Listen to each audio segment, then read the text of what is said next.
जय श्री कृष्ण दोस्तों, बीएसरा फैमिली में आपका स्वागत है। दोस्तों, हिंदू धर्म में तुलसी के पौधे का बहुत अधिक महत्व बताया गया है। हमारे ग्रंथों और शास्त्रों में तुलसी को बहुत ही पवित्र और लाभकारी माना गया है। जिस घर में तुलसी होती है उसकी देखभाल होती है, उस घर में कभी भी यमदूत प्रवेश नहीं कर पाते और तुलसी का पत्ता और गंगाजल कभी भी देखिए बासी नहीं मानी जाती। और श्री हरि भगवान को और भगवान कृष्ण की पूजा में तुलसी के बिना अधूरी मानी जाती है।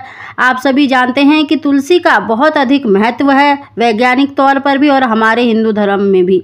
दोस्तों, तुलसी का पौधा एकमात्र ऐसा है जिसको लगाने से कभी भी घर में वास्तु दोष नहीं होता, घर में सकारात्मक ऊर्जा का वास होता है और जो व्यक्ति तुलसी का पूजन करता है उसके सारे जितने भी पाप होते हैं वो नष्ट हो जाते हैं और उस घर में सुख समृद्धि का वास होता है। पुराणों में बताया गया है कि तुलसी का पौधा घर के आंगन में लगाने से, देखभाल करने से इंसान के पहले जन्म के सारे पाप नष्ट हो जाते हैं। और आपने देखा भी होगा कि तुलसी के पत्ते को गंगा जल के साथ मृत्यु के समय लेने वाले व्यक्ति की आत्मा को शांति मिलती है और साथ ही वह स्वर्ग में वास करता है। दोस्तों, तुलसी का बहुत अधिक महत्व बताया गया है। आज मैं तुलसी से संबंधित एक ऐसा उपाय आपको बताने वाली हूँ जिसको करने से आपको निश्चित ही मन वांछित संतान की प्राप्ति होगी। धन की इच्छा है तो धन की प्राप्ति अवश्य ही होगी। दोस्तों, उसकी जानकारी देने से पहले जो पहली बार मेरी वीडियो को सुन रहे हैं प्लीज मेरे चैनल को सब्सक्राइब करें, बगल में बेल आइकन को दबा दें जिससे मेरी आने वाली सभी वीडियो का नोटिफिकेशन सबसे पहले आप तक पहुंच सके।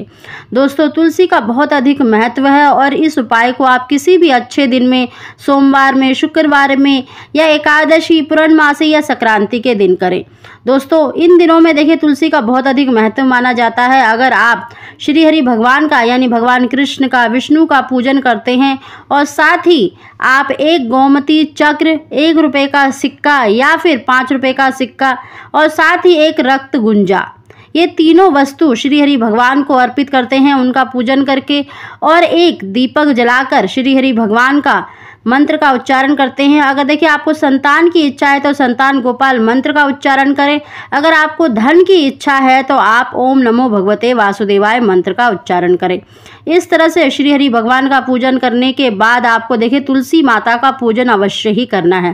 देखिए तुलसी माता का पूजन में आप थोड़ा सा कच्चा दूध और गंगाजल डालकर तुलसी माता पर अवश्य ही चढ़ाएं, उनको रोली लगाएं और साथ ही आपको कलावा यानी जिसे मोली कहा जाता है वो भी अवश्य लपेटें। तुलसी माता का पूरी विधि विधान से पूजन करें और साथ ही वहाँ पर एक दीपक जलाएं और तुलसी माता की 4 परिक्रमा ओम नमो भगवते वासुदेवाय कहते हुए अवश्य ही आप लगाएं। और साथ ही आपको देखिए जो आपने श्री हरि भगवान को अर्पित करी है 1 रुपये का सिक्का, गोमती चक्र और एक रक्त गुंजा, इन तीनों को तुलसी के मिट्टी में आपको थोड़ा सा गड्ढा करके वहाँ पर दबा देना है। दोस्तों, उस दिन से आपको लगातार कम से कम 40 दिन तक एक शुद्ध घी का दीपक अवश्य ही जलाना है और श्री हरि भगवान से भी जो भी आपकी मनोकामना है उसके लिए प्रार्थना करें, चाहे संतान के लिए, धन के लिए, जो भी आपकी इच्छा है वो अवश्य ही पूरी होगी। दोस्तों, इस तरह से श्री हरि भगवान से प्रार्थना करें और माता तुलसी से भी आपको प्रार्थना करनी है जो भी आपकी मनोकामना है, पुत्र की है, संतान की है, धन की है। इस तरह से उस दिन से अगर आप नित्य प्रति तुलसी पर एक दीपक जलाते हैं और उनसे डेली प्रार्थना करते हैं तो निश्चित ही देखना आपकी मनोकामना अवश्य ही पूरी होगी। दोस्तों, अगर आप रोली, कुमकुम तुलसी माता को लगाते हैं तो निश्चित ही आपकी मनोकामना और भी शीघ्र पूरी होती है। लेकिन एकादशी, संक्रांति, पूर्णमासी यानी जो विशेष दिन माने जाते हैं उन दिनों में आप तुलसी पर 1 चम्मच कच्चा दूध डालकर, मतलब गंगा जल डालकर अवश्य ही उनको जल अर्पित करा करें। इस प्रकार अगर आप 40 दिन तक कर लेते हैं तो निश्चित ही आपकी जो भी मनोकामना है वो अवश्य ही पूरी होगी। दोस्तों, तुलसी माता श्री हरि भगवान की प्रिय हैं और आप इनका पूजन करते हैं तो निश्चित ही आपकी जो भी मनोकामना है वो अति शीघ्र पूरी होती है। दोस्तों, अगर आपको हमारी जानकारी वीडियो पसंद आई हो तो इसको लाइक अवश्य ही करें। आप सभी को जय श्री कृष्ण।